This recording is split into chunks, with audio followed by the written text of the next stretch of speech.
Hey everyone, welcome to the video. Hope you are doing really good today.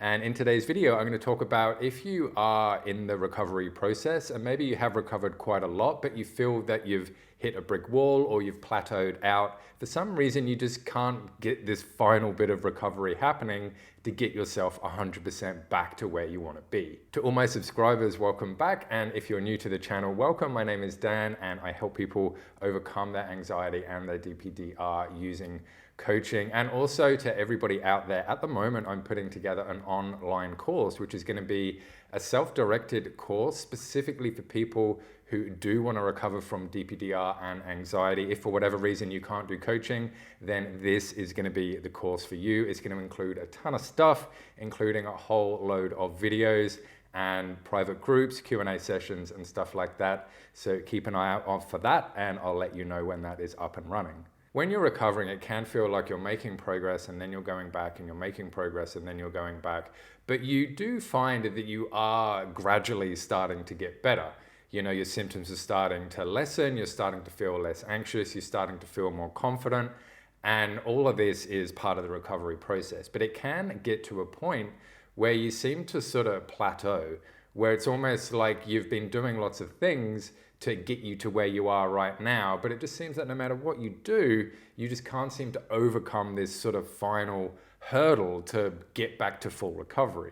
This is quite common, and I went through this myself, and there's a number of things for you to consider. The first thing I'd like you to sort of consider is that it's similar to losing weight or gaining muscle mass going to a gym. At the beginning, if you want to lose weight, the weight falls off rather quickly, but it's always that last kilo right at the end, which is really difficult, and you've really got to push yourself and you've really got to watch what you're eating and everything else just to get that tiny little bit right at the end. And it's sort of similar to recovery. The way that it's different to recovery is that you don't have to work harder, you don't have to fight more, you don't have to push yourself more. You actually have just to make some small tweaks to get you over the line. And so what do I actually mean by small tweaks? So when I'm coaching people, one of the things that we'll do, if it does get to a stage like this, is that we'll look at, well, what is working for you right now? You know, what's going well? And then we'll discuss all of that type of stuff.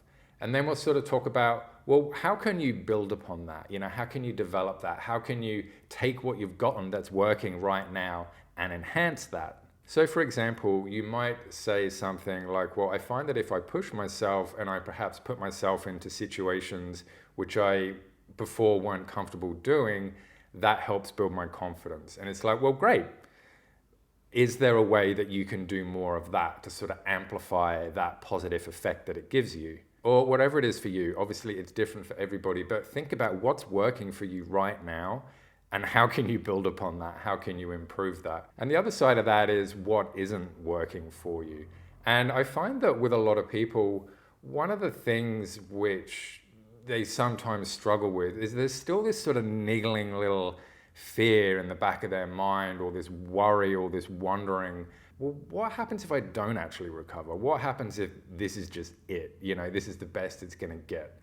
And that is what we call toxic worry. So it's worrying about something in the future which you have absolutely no control of. You don't know if it's going to happen, but what you're doing is you're sort of taking yourself into that future situation. You're worrying about it, and then you're bringing that worry back to you in the present. And so when you've brought it back with you to the present, then obviously that's going to make you a little bit worried and a little bit anxious, even if it's just a subtle sort of subconscious thing. And, you know, then that's going to keep the anxiety there. And that is going to be the thing which is going to make you not be able to make progress. The best thing that you can do when a thought like this comes into your mind is just to label it as a thought. Just to label it as, yeah, that's just anxiety doing its thing right now. This thought isn't true. I don't know that it's true. There's no evidence for it to be true. So let's just accept that that thought is there, and let's just get on with it. And because recovery, it's kind of like a morphing or a blending of not being recovered to recovered. It's not like you're not recovered and then one day you just are recovered. There's lots and lots of overlap. So you've been here, you want to get here, you've started to move slowly over, but this not recovered still sort of encompasses everything. So until you are right at this end, and until you have no symptoms, anxiety, you just treat it like any other emotion. It doesn't have any significant impact on you. You know, it doesn't bring up symptoms. It's not magnifying everything to be worse than what it actually is. You know, until you're at that point, then you are still in recovery. And so what happens is that you've gone from being completely freaking out and scared and not knowing what's going on to slowly starting to get control back, slowly starting to get your life back. But there are still little niggling things, whatever they are. And so it can feel like your life is sort of back to normal, but there's still a lingering of perhaps the odd symptom flares up, or, you know, you're still questioning about whether you've recovered or not. And that questioning within itself makes you think that, well, maybe I haven't recovered. And so really the trick is with this is just to keep going. It just takes a little bit of time, that's all. Your body and your mind have been hyper stressed, they've been hyper anxious, and they might have been like that for a long time. And it literally does take time for it to just cool down and reset. And an analogy that I do like to use, which I've sort of expanded upon a little bit right now, is that of a kettle boiling. Like all the stress and worry and anxiety and all that in your life is the on switch for the kettle, and then the water starts to boil. So even when the kettle turns off, when it's boiling, you know, the water is still at 100 degrees. You know, it's not gonna instantly go back down to room temperature as soon as you turn the switch off. And it's the same with your body and your nervous system, is that even once the anxiety has sort of stopped, so to speak, or the panic button has been turned off, you're not gonna instantly reset. But what is gonna happen is that it's gonna cool down more and more and more. And like with a kettle, the water can get to a point where it's still quite warm, but it's okay to touch, you know, it's comfortable, you're sort of happy with it.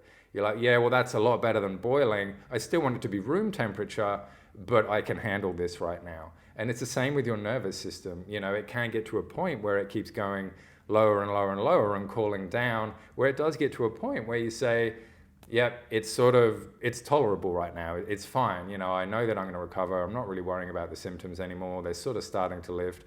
I'm not quite there. All it is a matter of time. And it's really just about tweaking. Is there anything else that you can improve? Are there any sort of limiting beliefs or bad habits or toxic worry or anything like that you need to eliminate? So my friends, I really hope this video has helped, and keep an eye out for that course. You are really going to love it when it does come out. It is full of some really, really amazing stuff. And I hope you all do have a really good day, and please leave a comment if you do want to. And until next time, I will see you all in the next video.